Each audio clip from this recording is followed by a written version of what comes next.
عزتمندو په زندګۍ کې بشمیره کارته داسې موقع هم راځي چې کامل انسان خپل غصه قابو کړي، لیکن بعض اوقات داسې هم راشي چې انسان دومره مجبور شي چې هغه خپل غصه کنټرول نه کړي، د غصې په حالت کې داسې کار یا داسې خبره وکړي چې بیا ټول عمر خپوي.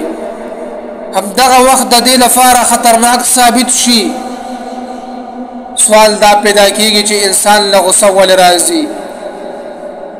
کله چې د انسان د مزاج خلاف یو کار وشي نو د انسان سترګې سرې شي، رګونه یې وپړسېږي، د خولې نه بیا زګ روان شي، ټول جسم پرپېدو شي، د انسان خپله ژبه بیا په خپل کنټرول کې نه وي، غصه د حد نه سوا شي. بس چې کله دا حالت د انسان جوړ شي نو بیا انسان د انسانانو د وصف نه بهر شي. آیا بې ځایه تکبر او فضول غصه د یو منټ دپاره نشي کنټرول کولی؟ د ټولې زندګۍ عیش او آرام دا غصه د یو منټ دپاره هر څه تباه او برباد کي. لیکن انسان بیا هم سوچ او فکر نه کوي.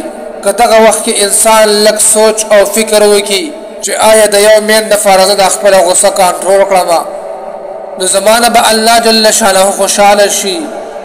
د دې په بدله کې به ماته الله جل شانه بهترین جنتونه راکړي. نو دا څومره بهتره خبره ده چې د یو منټ لپاره انسان خپل نفس کنټرول کړي او دغه رنګې اعوذ بالله ووایي.